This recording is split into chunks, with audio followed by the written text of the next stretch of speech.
एक बार वाजश्रवा ऋषि ने विश्वजीत यज्ञ किया। उन्होंने संकल्प लिया था कि इस यज्ञ की समाप्ति के बाद वह अपना सब कुछ दान कर देंगे। वाजश्रवा ने यज्ञ का आयोजन किया तथा यज्ञ की समाप्ति के पश्चात वह अपनी बूढ़ी गायों को दान करने लगे। तब ऋषि वाजश्रवा के पुत्र नचिकेता ने यह सब देखा तो उसने सोचा कि इन असहाय बूढ़ी गायों को दान में देकर मेरे पिता नर्क के अधिकारी बन रहे हैं। मुझे इन्हें ऐसा करने से रोकना चाहिए। नचिकेता ऋषि वाजश्रवा के पुत्र थे। नचिकेता ने अपने पिता वाजश्रवा से कहा कि हे पिता, आप इन असहाय तथा बूढ़ी गायों को क्यों दान कर रहे हैं? अब तो इन सब में ज़्यादा चलने फिरने की भी शक्ति नहीं है। इस बात पर ऋषि वाजश्रवा क्रोधित हो गए। वे बोले कि अब तू मुझे बताएगा कि मुझे क्या करना चाहिए और क्या नहीं करना चाहिए। फिर नचिकेता ने ऋषि वाजश्रवा से कहा कि आप तो अपनी समस्त प्रिय वस्तुओं का दान कर रहे हैं। मैंने सुना है कि अपने पिता के लिए उसका पुत्र ही सबसे प्रिय होता है। तो हे पिता, आप मुझे किसे दान में देंगे?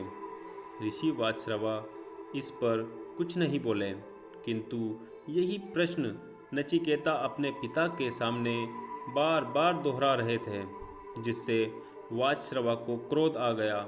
उन्होंने नचिकेता से कहा कि मैं तुझे यमराज को दान में देता हूँ। यह सुनकर नचिकेता बहुत प्रसन्न हुए और अपने पिता की आज्ञा लेकर नचिकेता यमपुरी के लिए निकल गए। जब नचिकेता यमराज के द्वार पर पहुँचे तो वहाँ पर तैनात यमदूत ने नचिकेता से कहा कि इस समय यमराज यहाँ नहीं है। नचिकेता वहीं पर भूखे प्यासे यमराज की प्रतीक्षा करने लगे। 3 दिनों के पश्चात यमराज पहुँचे तो उन्हें नचिकेता से पूछा कि तुम कौन हो और यहाँ पर क्या कर रहे हो? तब नचिकेता ने यमराज से सब कुछ बता दिया। यमराज नचिकेता की भक्ति भावना से बहुत प्रसन्न हुए। यमराज ने नचिकेता से कहा कि तुमने 3 दिनों तक बिना कुछ खाए पिए मेरा यहाँ इंतज़ार किया। अब तुम मुझसे 3 वरदान मांग सकते हो। मैं तुम पर बहुत प्रसन्न हूँ। तब नचिकेता ने यमराज से कहा कि हे प्रभु, यदि आप मुझ पर प्रसन्न हैं तो मैं अपने 3 वरदान मांगने को तैयार हूँ। नचिकेता ने यमराज से पहले वरदान में मांगा कि जब वह अपने पिता वाजश्रवा के सम्मुख जाएं तो उनके पिता उन पर क्रोध न करें। यमराज इस पर उत्तर देते हैं कि हे नचिकेता, आपके पिता आप पर क्रोध नहीं करेंगे, यह हमारा वरदान है। नचिकेता ने यमराज से कहा कि अनंत अग्नि का रहस्य बताइए।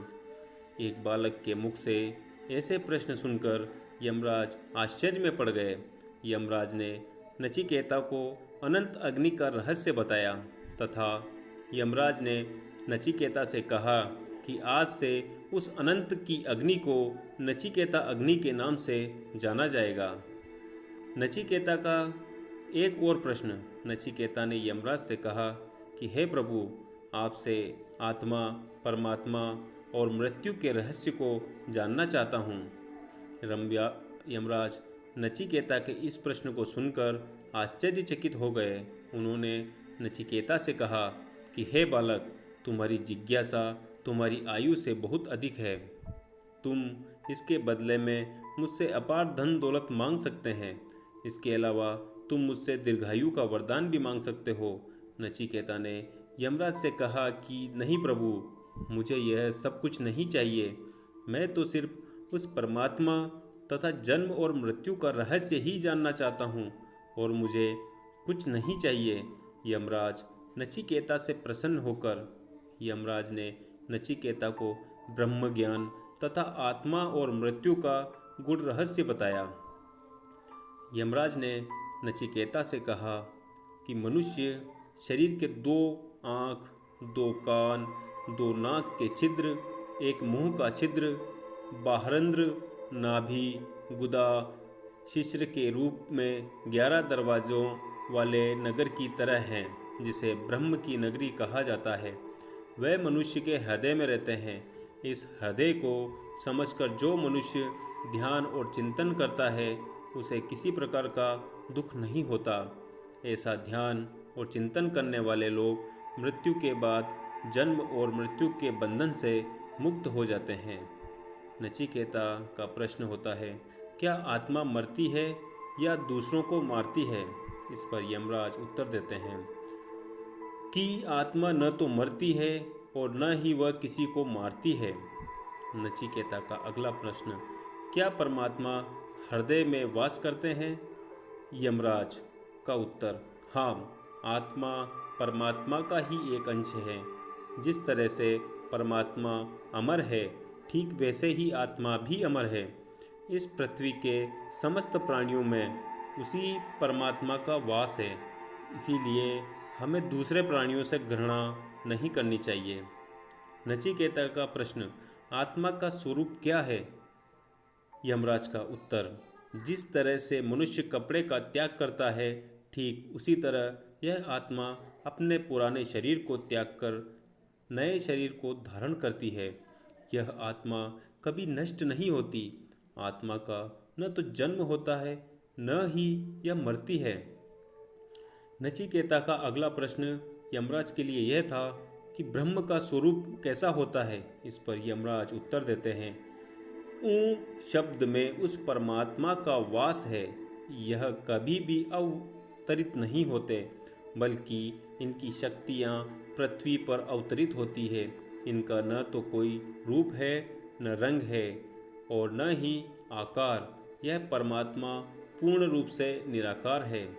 नचिकेता का अगला प्रश्न, आत्मा परमात्मा के ज्ञान को न जानने वाले मनुष्य को किस तरह के फल भोगने पड़ते हैं? उस पर यमराज उत्तर देते हैं, उस परमात्मा से जन्म लेने वाले देव, असुर और मनुष्य जो भगवान को अलग अलग मानकर उनकी पूजा करते हैं, वो जन्म जन्मांतर तक भटकते रहते हैं। उन्हें कभी भी मोक्ष नहीं प्राप्त होता। नचिकेता अगला प्रश्न पूछते हैं, जब मनुष्य के शरीर में आत्मा निकल जाती है तो शरीर में क्या रहता है? यमराज इस पर उत्तर देते हैं, जब आत्मा शरीर से निकल जाती है तब उसके साथ प्राण और इंद्रिय ज्ञान भी निकल जाता है। मृत शरीर में क्या बाकी रहता है यह किसी को भी नज़र नहीं आता, लेकिन परब्रह्म उस शरीर में रह जाता है जो कि हर चेतन तथा जड़ प्राणी में विद्यमान है। नचिकेता का अगला और आखिरी प्रश्न, मृत्यु के बाद आत्मा को कौन सी योनियाँ मिलती है? इस पर यमराज का उत्तर, मनुष्य को मृत्यु के पश्चात उसके कर्म के आधार पर 84 लाख योनियों में से भटकना पड़ता है। इसमें पेड़, पहाड़, सांप, कुत्ता, बिल्ली, इस तरह 84 लाख योनियों में भटकना पड़ता है। उसके बाद ही मनुष्य तन प्राप्त होता है। आप लोगों को यह कहानी पसंद आई है तो आप हमारे चैनल को सब्सक्राइब कर दीजिए और बेल आइकन को प्रेस कर लीजिए, जिससे कि आने वाले सारे वीडियोस आप तक बिना किसी रुकावट के आसानी से पहुंच सकें।